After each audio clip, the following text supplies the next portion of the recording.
Hola, muy buenas tardes. Bienvenidas, bienvenidos a esta nueva sesión del Diplomado en Primeros Auxilios Psicológicos para Personas Migrantes, Refugiadas y Desplazadas, Tiempos de Pandemia, Desafíos Psicosociales. El día de hoy tendremos la sesión Los muros se hacen aún más altos para los inmigrantes. El síndrome de Ulises en la etapa del COVID-19. Voy a leer la introducción de la sesión. Los muros se hacen más altos para los inmigrantes en el síndrome de Ulises y la pandemia del COVID-19. En esta etapa histórica, en la que la pandemia del COVID-19 está haciendo aún más altos los muros que deben superar los inmigrantes, se analiza a nivel conceptual y empírico el síndrome de inmigrante con estrés crónico y múltiple, síndrome de Ulises. Un cuadro que surge porque emigrar se está convirtiendo hoy para millones de personas en un proceso que posee unos niveles de estrés tan intensos que llegan a superar la capacidad de adaptación de las personas, de los seres humanos. Se analizan los aspectos etiológicos, clínicos y terapéuticos del síndrome, así como las aportaciones más relevantes de las investigaciones empíricas y aplicadas llevadas a cabo en los últimos años. Estas personas que viven migraciones en situación extrema sufren el riesgo de padecer el síndrome del inmigrante con estrés crónico y múltiple o síndrome de Ulises, haciendo mención al héroe griego, que padeció innumerables adversidades y peligros lejos de sus seres queridos. Y sin embargo, consideramos que existe una gran deshumanización al abordar las migraciones hoy, ya que se presta muy poca atención a los sentimientos, a las vivencias de los protagonistas de los procesos migratorios, a las personas migrantes. Es muy importante tener en cuenta a nivel de diagnóstico diferencial del síndrome de Ulises que no es una enfermedad, no es un trastorno mental. Se ubica en el ámbito de la salud mental, que es más amplio que el ámbito de la psicopatología. Y bueno, pues con esta breve introducción iniciamos la sesión de hoy, en donde contaremos con el doctor Joseba Achotegui y que ya tuvimos una primera sesión la semana pasada. Y bueno, pues además es un privilegio que esté acá con nosotros año con año en el diplomado. Les contaba la clase pasada que él estuvo en México hace 3 años, justo 3, 4 días antes del terremoto de 2017. Espero, doctor, que eso no lo haya desincentivado para regresar a México.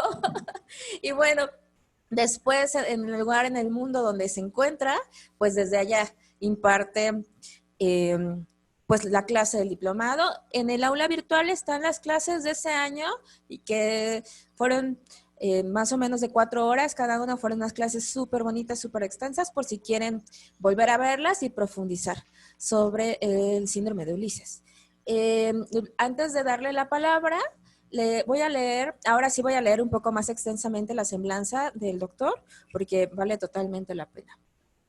Es doctor, es licenciado en medicina por la Universidad de Barcelona, es especialista en psiquiatría por la Universidad de Barcelona, con la máxima calificación. Es doctor en medicina por la Universidad del País Vasco, con la calificación cum laude. Es profesor titular de la Universidad de Barcelona desde 1991. Es fundador y director del SAPIR, Servicio de Atención Psicopatológica y Psicosocial a Personas Migrantes y Refugiadas del Hospital Samper Claver de Barcelona, desde 1994 a la actualidad. Es secretario general reelecto de la sección de Psiquiatría Transcultural de la Asociación Mundial de Psiquiatría desde el 2011 a la actualidad. Es profesor invitado de la School of Public Health de la Universidad de Berkeley desde 2008 a la actualidad. Es miembro investigador del proyecto coordinado de investigación europeo financiado por el Ministerio de Educación y Ciencia, aspectos psicológicos y psicosociales de la violencia. Es editor y director de la revista International Journal of Migration and Mental Health from Psychological and Communitarian Perspective. Es director del curso de posgrado online y semipresencial Salud Mental e Intervenciones Psicológicas con Inmigrantes, Refugiados y Minorías de la Universidad de Barcelona en colaboración con las universidades de Berkeley y París Quinta, desde 1997 hacia la actualidad. Es columnista del Diario Público de la sección Salud Mental en tiempos difíciles, Premio Solidaridad del Parlamento de Cataluña, 1997, por el trabajo con personas migrantes. Premio José Pérez de las Asociaciones de Inmigrantes Hispanos de California por el trabajo con personas migrantes. Premio en la Universidad de California en Davis por el grupo de trabajo sobre síndrome de Ulises compuesto por el Dr. Ochetegui y 5 profesores de universidades de California. Y bueno, pues un sinfín de premios más. Es profesor y asesor de Scotland Yard en Londres en programas para mejorar la atención de personas migrantes desde 2011 y es coordinador del Grupo Internacional de Trabajo sobre el Síndrome de Ulises, auspiciado por la Comisión de Derechos y Libertades de los Ciudadanos del Parlamento Europeo. Y bueno, el resto de la semblanza está disponible en el aula virtual y en la página del diplomado, por si quieren revisarla con mayor detalle. Es un gran honor, es un gusto que pueda acompañarnos el día de hoy en esta segunda vez en la sexta edición del diplomado. Muchas gracias, doctora. Adelante. Muchas gracias, Siadet, por esta presentación tan amable. Y para mí es un gusto también, como otros años, participar en el diplomado y en la sesión de hoy continuar un poco el planteamiento de la semana pasada, ¿no? Cuando comenzamos el curso. Te quería comentar hoy cuánto tiempo tengo, porque ahora no estoy seguro para calcular un poco mi intervención. Sí, es un poco más de tiempo que la sesión anterior. Tenemos hasta las 5:15 hora del centro de México y más o menos 45 minutos de preguntas y comentarios. Vale, o sea, como una horita o así, larga. Y luego, hora 15 más o menos. Vale, estupendo, muchas gracias.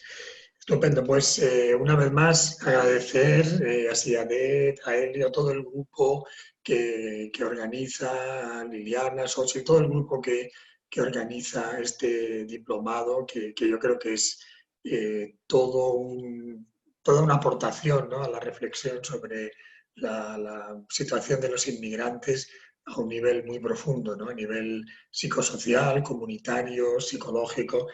Bien, yo voy brevemente a resumir lo que planteé en la sesión anterior, porque creo que hay un hilo conductor entre lo que comentamos hace unos días y la sesión de hoy, ¿no?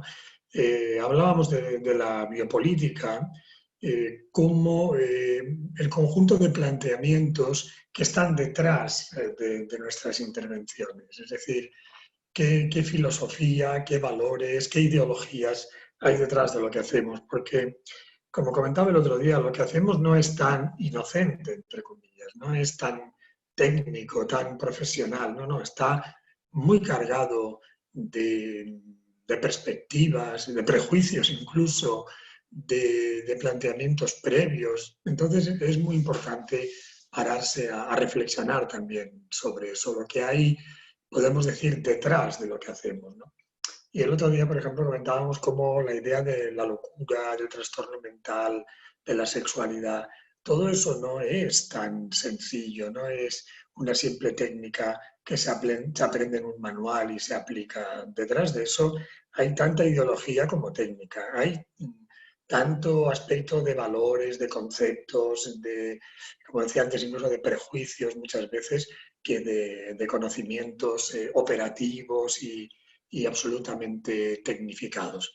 Bien, ese es un poco el marco que planteaba el otro día y introduje también un poco la idea de que la migración evidentemente también está ligada a todos estos elementos de valores, de concepto, cómo entendemos el proceso migratorio, desde qué perspectiva lo hacemos, ¿no? Y hoy vamos a profundizar ya de una manera mucho más específica en este área de la migración y la salud mental a través de esta idea del síndrome de Ulises, que creo que recoge muchas de las problemáticas que viven los inmigrantes desde la perspectiva de la salud mental.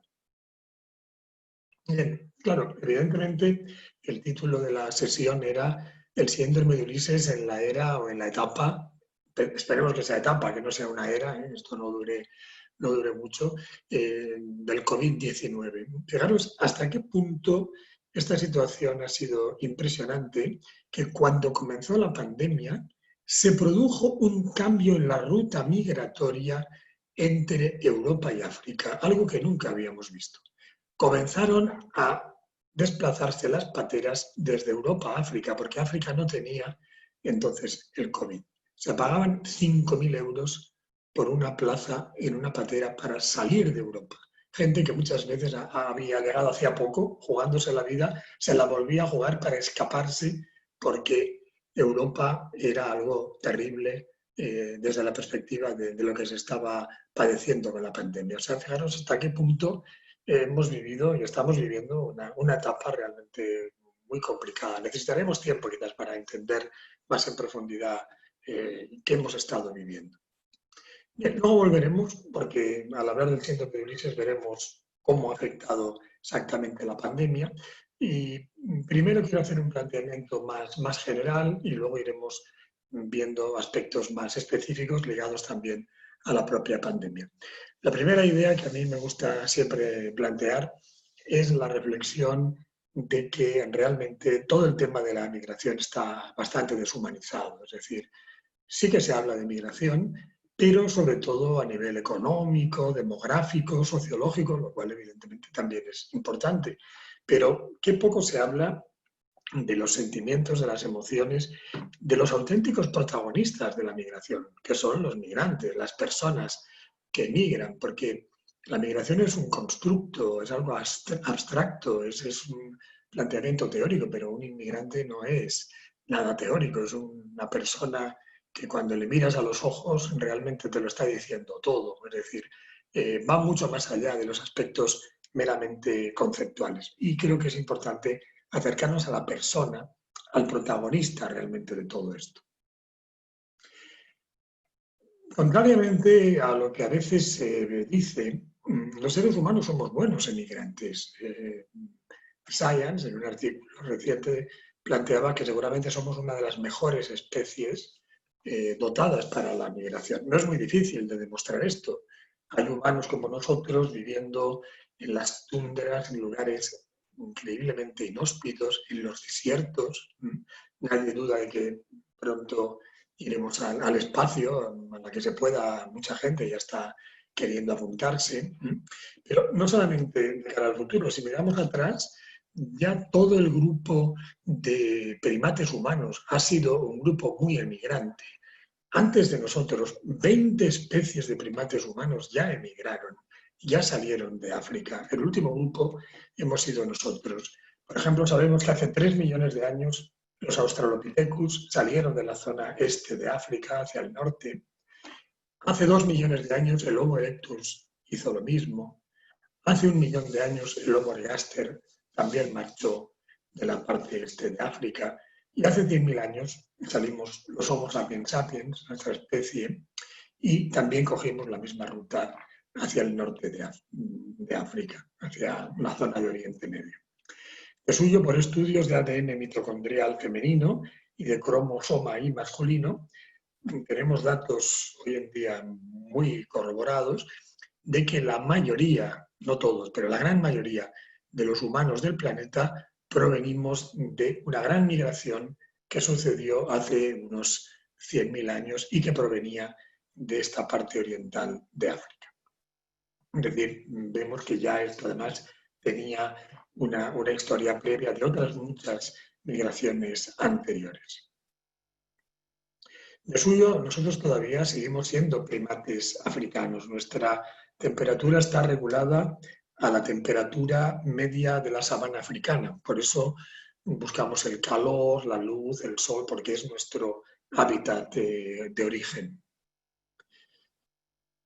Después se fueron expandiendo los humanos por todo el planeta, surgieron las primeras civilizaciones, que fueron en la zona de Egipto, en la India, en la zona de Mesopotamia. Después fueron apareciendo civilizaciones en todo el planeta. Y de suyo sabemos que la historia de la humanidad pues, es una historia basada en migraciones y que existen una serie de genes que predisponen a emigrar con éxito. Genes vinculados al sistema dopaminérgico, el sistema de recompensa, el sistema de exploración, de buscar nuevos objetivos, de asumir riesgos. Todo eso está ligado a la capacidad de emigrar, y especialmente este gen DRD4-7R+, parece que es el más importante vinculado a la capacidad de emigrar. También conocemos que hay tipos de personalidad con mayor capacidad de tener éxito en la migración. Todo esto hoy en día se está investigando. No tengo mucho tiempo de explicar todo esto con detalle. Si alguien está interesado puede encontrar en mi web más bibliografía y más documentación sobre alguno de estos puntos que le pueda interesar más. De todas maneras, esta es la historia. Pero en el momento actual las migraciones están siendo muy complicadas. Y yo diría que hay tres grandes diferencias entre las migraciones de hace apenas 30 o 40 años, en las que yo ya investigaba en los años 80, 90, con las migraciones actuales. Y hay tres grandes diferencias. En primer lugar, rupturas familiares tremendas. Hoy en día emigran hombres, mujeres, niños, pero emigran solos. Hay toda una ingeniería legal para impedir la reagrupación familiar, y esto es de una crueldad enorme porque afecta profundamente a nivel psicológico. En segundo lugar, hay una exclusión social estructural para millones de inmigrantes. Y en tercer lugar, y esto quizás es lo más impactante, hoy en día emigrar se está convirtiendo en un delito. Está tipificado en la ley como un delito, lo mismo que robar o violar. Es tremendo que emigrar, que como hemos visto, pues no es más que la historia de la evolución, se haya convertido ya en un delito. Este es el origen africano, los paisajes de los que provenimos, pero en este momento esta zona es una zona de guerra, de sequía, una zona muy problemática, pero no se puede salir de allá. Hoy en día el mundo está lleno de muros, de barreras. Precisamente en esta zona de Etiopía está este campo de refugiados, uno de los mayores del mundo. Si nosotros no hubiéramos podido salir, quizás, seguro, no hubiéramos desarrollado las civilizaciones que hemos construido en Egipto, en Mesoamérica, en fin, todas estas civilizaciones no se hubieran podido desarrollar. Este es el mundo de hoy, lleno de muros, de barreras. Casi cada mes o cada X tiempo aparece una nueva barrera. Y es que además emigrar ha formado parte del imaginario de la humanidad. Tenemos como referentes a emigrantes como Abraham, como Moisés. La propia Biblia nos explica, por ejemplo, que Abraham, cuando hace todo su viaje buscando una nueva tierra, la Biblia nos dice que cambia a nivel emocional, a nivel espiritual. Es decir, la migración es todo un proceso de cambio personal, incluso, como la propia Biblia señala, a nivel espiritual. Por lo tanto, estas migraciones que la humanidad ha vivido la han transformado también. Porque realmente hay una parte del viaje migratorio que es un viaje interior. Se viaja por fuera, pero también por dentro se hace todo un viaje. Y esta es la parte psicológica que enseguida comentaré. Bien, como decía, yo he estado en equipos que han investigado la migración desde hace ya 30 o 40 años. Este es un libro, el de la izquierda, que escribimos en los años 80, 90, con el estudio de la salud mental de los inmigrantes de la época. Y la comparación de los datos de entonces con los de ahora es lo que me llevó a plantear este concepto de síndrome de Ulises. ¿Cómo han empeorado las condiciones de los inmigrantes? ¿Qué odiseas están viviendo en el mundo de hoy los inmigrantes? En los años 80, 70, en España había muchas migraciones dentro de España, hacia Europa. Era el final de la época del franquismo, había una cultura muy particular en España y mucha gente marchaba, sobre todo a Latinoamérica. Esta es la imagen de una despedida de inmigrantes en un puerto del norte de España, de donde yo soy, de Bilbao, Y recuerdo que familiares míos marchaban a América intentando empezar una nueva etapa, llenos de ilusión. Pero después España entra en la Unión Europea y al poco tiempo la Unión Europea cierra radicalmente todas las fronteras del sur de Europa y nos encontramos con que empiezan a llegar inmigrantes en condiciones cada vez más difíciles. Y la patera se ha convertido en un símbolo de las nuevas migraciones. ¿Por qué? Porque es un viaje muy peligroso que muchas veces acaba así, con la muerte de los inmigrantes. Además, como es una situación muy visible, nos queda impactada esta imagen de esta migración tan dura.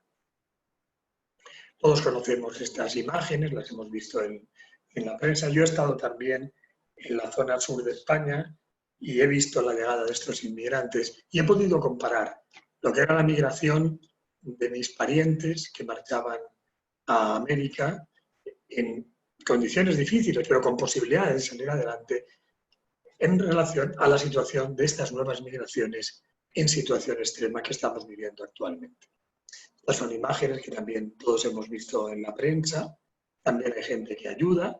Aquí tenemos el Papa, por ejemplo, que tiene una postura que está rezando en el muro, en la frontera entre México y Estados Unidos. Aquí tenemos a Kennedy, con Chávez, con gente que ha luchado por los derechos de los inmigrantes. Esta es una imagen tomada en la frontera sur de España, de africanos llegando a España. No es muy difícil, no es muy diferente la imagen de arriba de la de abajo, la imagen de la esclavitud, de la época de los barcos de negreros, ¿no? Realmente estamos viviendo cosas que creíamos que habían quedado atrás. Y además esto, hoy en día se está dando, estas migraciones en situación difícil, se están dando ya en todas partes. Hay españoles, por ejemplo, que ahora están inmigrando también sin documentos en otros países. Es decir, cada vez emigrar se está convirtiendo en algo más complicado. De suyo, podemos decir que el derecho a emigrar se está perdiendo. Es decir, cada vez es más complicado, como decía, emigrar, sobre todo si no tienes dinero. Es decir, al final el dinero se convierte en el verdadero pasaporte. Este es el precio que vale emigrar. Si una persona tiene derecho para comprarse una casa en el país al que quiere ir, puede obtener los papeles. Es decir, el derecho a emigrar se compra y se vende, no es un derecho que esté ahí para los seres humanos. De suyo, podríamos decir que este es el mejor pasaporte, supera todas las fronteras. De suyo yo se le llamo el efecto trompetas de Jericó, ¿no? Hay un capítulo, ¿no?, en la Biblia que dice que estaban rodeando la ciudad de Jericó, ¿no?, y cuando tocaron las trompetas se cayeron las murallas, ¿no? Pues aquí pasa un poco lo mismo, ¿no? Cuando suena el tintín del dinero se caen todas las murallas que se ponen, ¿no? Por lo tanto, el derecho a emigrar es un derecho que se está perdiendo. Para los ricos las fronteras son de papel. Bien, vamos a ver cuáles son los conceptos básicos sobre los que nos basamos para el estudio de la salud mental y la migración. De suyo, las dos únicas hipótesis que nos relacionan migración y salud mental son el estrés y el duelo migratorio. No hay otra explicación de cómo puede afectar la migración a la salud mental. Nosotros usamos conceptos de la teoría cognitiva del estrés, de la teoría psicosocial del estrés, de la teoría psicoanalítica del duelo, que creemos que se pueden integrar muy bien. Bueno, todos conocemos el concepto de estrés, el concepto de duelo, no me voy a extender ahora en estos conceptos que conocemos. Sí que comentaré que considero que el duelo migratorio tiene características específicas. No es un duelo igual, por ejemplo, al duelo por la muerte de un ser querido, otro tipo de duelos. Y en este libro que está dibujado aquí abajo, explico que hay 12 características que diferencian el duelo migratorio. Señalaré, por ejemplo, alguna. El duelo migratorio es un duelo parcial, no es un duelo igual al duelo por la desaparición de algo, que es lo que ocurre cuando muere un ser querido, que no lo volvemos a ver.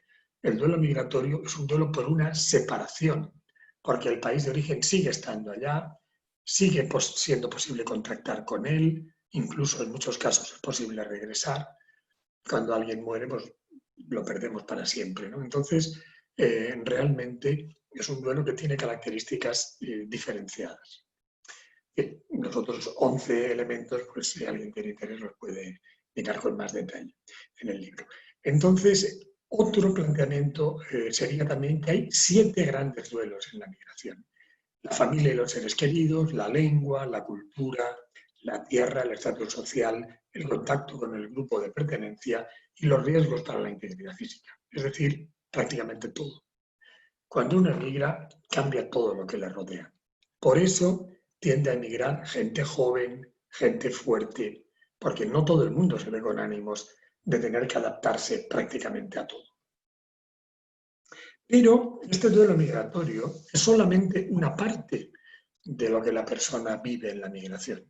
En la migración se viven cosas positivas, evidentemente, otras que son parecidas, pero hay un lado complicado, hay un lado de dificultad. A esto es a lo que llamamos el duelo migratorio. Pero este duelo, cuando se elabora en buenas condiciones, se va haciendo más pequeño, se va pudiendo disminuir, integrar, pero cuando se vive en malas condiciones, incluso aumenta y acaba afectando de una manera muy negativa a la vida del inmigrante. Y este es, lamentablemente, el caso de los inmigrantes con síndrome de Ulises, que no tienen condiciones de poder elaborar el duelo migratorio. Yo considero que hay 3 intensidades en el duelo migratorio, que no es lo mismo emigrar en buenas condiciones, con la familia, con trabajo, con posibilidades de progresar, que emigrar en condiciones difíciles, en las que con esfuerzo es posible salir adelante, o emigrar en condición extrema, cuando todo son barreras, son muros, son dificultades. Y este es lamentablemente el caso de muchos inmigrantes en el mundo de hoy. Y este es, además, el caso de los inmigrantes con síndrome de Ulises. El síndrome de Ulises es una variante extrema del duelo migratorio. No es el duelo migratorio normal, sino es el duelo migratorio vivido en situación extrema.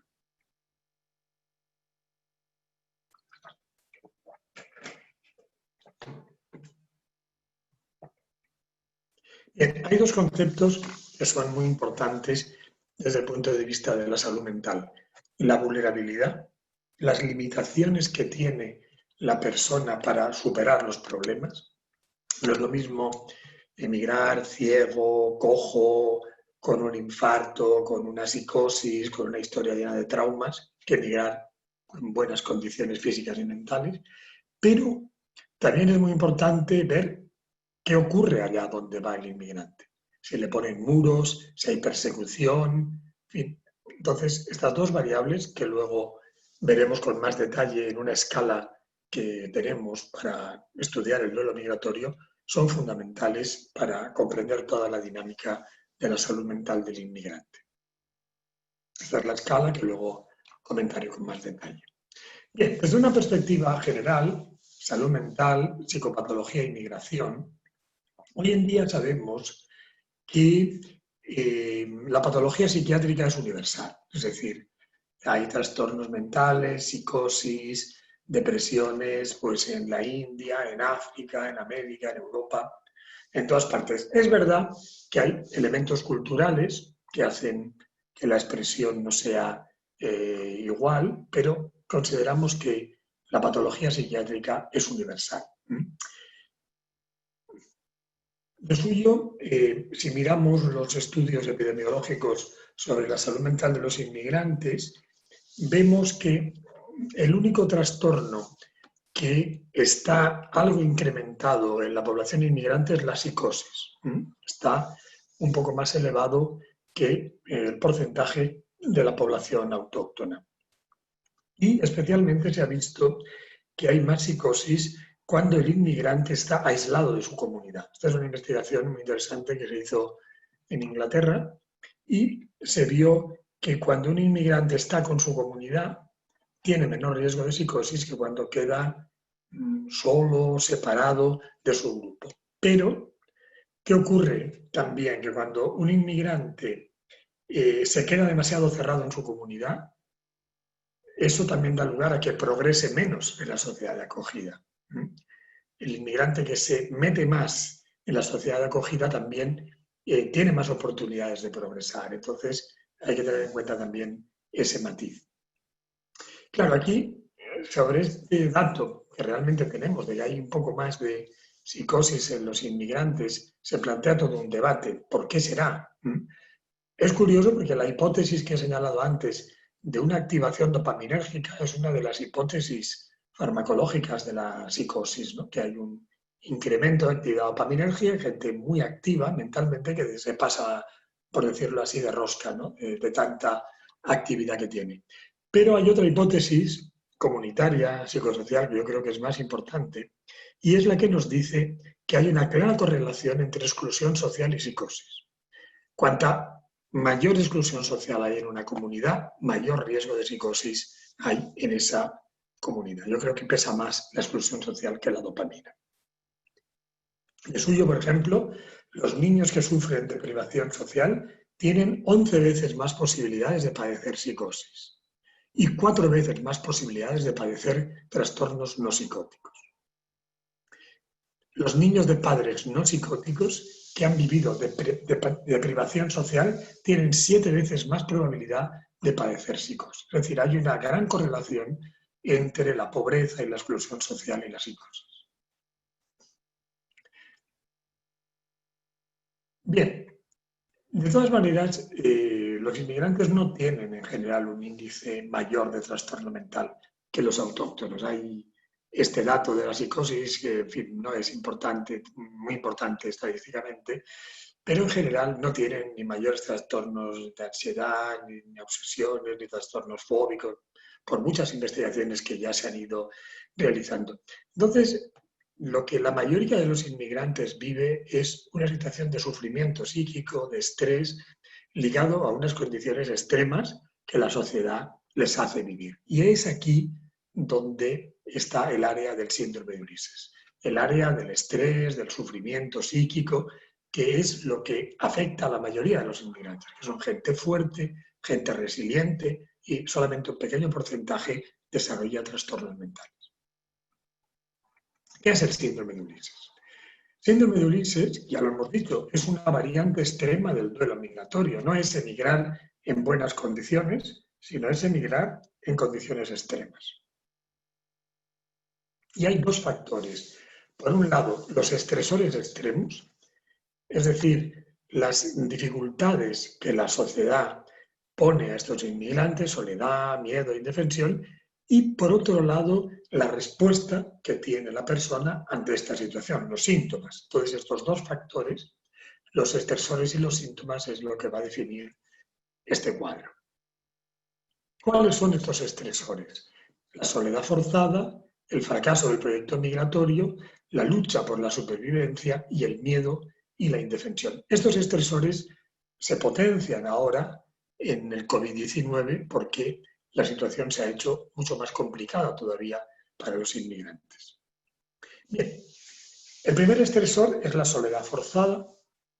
Los inmigrantes viven años separados de los seres queridos. Nosotros tenemos grupos con mujeres bolivianas que nos dicen todo por los hijos, pero sin los hijos, lo que nos estamos perdiendo. Estos hijos crecen y no estábamos allá, eso ya no vuelve. Y esta separación afectiva es muy importante desde el punto de vista psicológico porque está relacionada con un instinto que es el apego, que es un aspecto muy importante de la psicología actual. Sería un poco complicado explicar ahora todo lo que es el apego, en qué se diferencia de otros conceptos psicológicos, pero lo que sí que está claro es que estas separaciones forzadas de los inmigrantes suponen una ruptura del apego que tiene importantes repercusiones psicológicas. Este es un hombre, Butaca, detenido en la frontera México-Estados Unidos. No hay barrera que pueda frenar a un padre que busca a su hijo o a una madre que está buscando encontrarse con sus hijos. Tenemos también como estresores importantes la ausencia de oportunidades y la lucha por la supervivencia. Y todo esto se ha incrementado de una manera dramática en toda la situación del COVID que estamos viviendo. Por ejemplo, ahora mismo que ya han cambiado las cosas y en África hay también mucho COVID, vuelven a venir las pateras hacia Europa, pero ahora hay toda una política de mayor persecución todavía hacia las pateras por el tema de que pueden traer el COVID, en fin, con lo cual realmente la situación de la gente que está llegando cada vez es de mayor persecución y de mayor problema. También tenemos datos que muestran que los inmigrantes han vivido y viven en condiciones mucho más difíciles que la mayoría de los autóctonos la crisis del COVID-19. Por ejemplo, tenemos datos de la Red Atenea Londres que nos muestra que los inmigrantes filipinos en Londres han vivido una situación especialmente dramática. Y los inmigrantes se encuentran entre los grupos que han estado en peores condiciones. Apenas han podido hacer el confinamiento porque tenían que trabajar. Hay datos, por ejemplo, en España de cómo los barrios populares han seguido mucho menos el confinamiento que los barrios, digamos, de más nivel de renta. ¿Por qué? Porque en esos barrios populares la gente trabajaba, llevaba a cabo una serie de servicios básicos para el funcionamiento de la sociedad y muchos de ellos eran inmigrantes, son barrios con mucha población inmigrante. Otro contexto de muchísimo riesgo ha sido todo el área de los mataderos, muchas fábricas que han vivido situaciones verdaderamente terribles. Esta es una cadena de Estados Unidos en la que ha habido miles de afectados. En España también, por ejemplo, ha habido situaciones así. Todo el tema de la gente que trabaja en el campo, hay datos de aquí, de España, de California, hay también muchísimos trabajadores agrícolas que muestran que realmente los inmigrantes pues, han vivido la pandemia superando, si es posible, las situaciones extremas en las que ya estaban trabajando antes. Bien, y por otra parte nos encontramos con que toda esta situación de la pandemia está generando una fuerte crisis social. Se está hablando también de que tiene que haber un distanciamiento social. Claro, es un término muy poco adecuado porque si ya hablamos de una población que está en exclusión social, solo falta que añadamos distancia social, ¿no? Realmente sería mucho mejor hablar pues, de distancia física o de medidas digamos, de salvaguarda un poco físicas, pero realmente llamarle distancia social, pues con una población que ya está excluida, realmente pues, es muy poco adecuado. Bien, además hay que tener en cuenta que los inmigrantes han sido uno de los pilares que ha permitido que la sociedad se mantenga, continúe funcionando en esta situación de pandemia que llevamos viviendo. ¿Por qué? Porque la mayoría de la gente que ha estado trabajando en producción, distribución, venta, estando en los lugares más peligrosos de todas las cadenas, han sido inmigrantes. Los que más se han jugado el tipo por todos, por el resto de la sociedad, han sido los inmigrantes. Para mucha gente de rentas altas, el confinamiento ha sido algo incómodo, pero no ha tenido ninguna situación de complicación especial, pero sí que ha sido una situación de muchísimo riesgo. Se ha jugado el tipo por todos, muchísimos inmigrantes. Y esto ha sido además muy poco reconocido. Hay muy poca conciencia social de todo este esfuerzo que han hecho por la sociedad estas personas, que se han jugado el tipo por todos nosotros. Bien, evidentemente todas estas situaciones son factores de riesgo y han aparecido con el COVID y han incrementado ya las situaciones de riesgo que se vivían antes.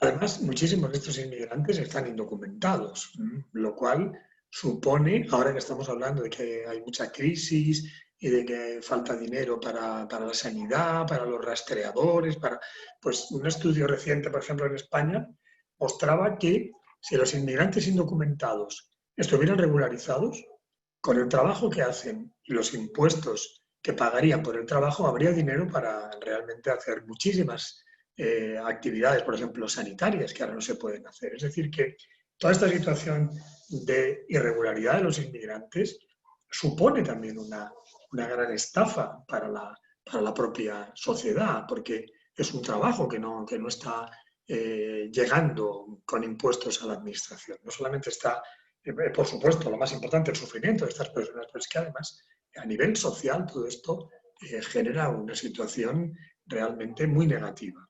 Porque todo este dinero de los impuestos podría ser para servicios sociales, para todos, evidentemente para los propios inmigrantes. Bien, ha habido mucho reconocimiento del trabajo de los médicos, de los sanitarios, evidentemente es así, está muy bien que ese reconocimiento exista, pero ha habido otra gente que se ha jugado también el tipo y no ha sido reconocida, y eso es muy importante decirlo. Bien, otro elemento también muy complicado en las migraciones actuales es el tema de los viajes migratorios o de los inmigrantes que en las sociedades en las que emigran viven con miedo, asustados, sin derechos. Este sería el cuarto estresor que considero en el síndrome de Ulises. Hay una muestra de esta situación tan extrema. Aquí tenemos el caso de una patera que sale de las costas de África y quiere ir a las Islas Canarias, que están muy cerquita de la costa de África, y se pasan y acaban en el Caribe. Es decir, se cruzan todo el océano Atlántico en esta barquita y llegan a las costas de América. Es decir, ¿qué está pasando en las migraciones del siglo XXI? Es un símbolo de todo lo que estamos viviendo de sufrimiento en las migraciones del siglo XXI. Bien, pero estos estresores del síndrome de Ulises están potenciados además por una serie de factores. Son múltiples y se potencian entre ellos, son crónicos, no los controlan, son de gran intensidad, hay un gran déficit en las redes sociales de estas personas. Todo esto hace que los estresores tengan aún mayor intensidad. Y por si las cosas no estuvieran suficientemente mal, para, entre comillas, acabar de arreglarlo, muchas veces intervenimos inadecuadamente los profesionales sanitarios y los profesionales de los servicios sociales. ¿Por qué? Porque a veces los profesionales tienen posturas de banalización del sufrimiento de los inmigrantes. Hay muy poco interés por estas realidades. Pero esto además es muy grave porque no solamente pasa en ciertos profesionales.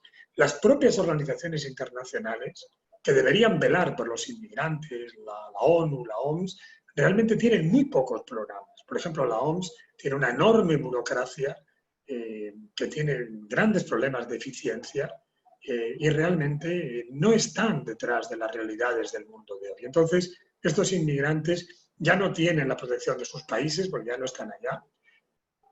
Son considerados extraños en los países de acogida. Debería haber organizaciones internacionales que les protegieran. Lamentablemente, la ONU, la OMS no están cumpliendo en este momento estas funciones. Esto es muy grave y se debería replantear muy seriamente. Pero luego también otras veces nos encontramos con que los inmigrantes son mal entendidos, son mal diagnosticados y se produce un sobrediagnóstico médico, psiquiátrico, se medicaliza y se psiquiatriza este sufrimiento psicológico de los inmigrantes. Yo he visto casos de inmigrantes que por unas molestias digestivas pues les han hecho biopsias hepáticas que han tenido luego consecuencias secundarias muy negativas, o cuántos inmigrantes en el área de la salud mental pues son diagnosticados de depresivos, de trastorno de ansiedad, cuando lo que tienen es un cuadro reactivo de duelo, de estrés, ¿no? Que eso es precisamente el síndrome de Ulises. Entonces, uno de los grandes problemas es también la medicalización y la psiquiatrización del duelo migratorio.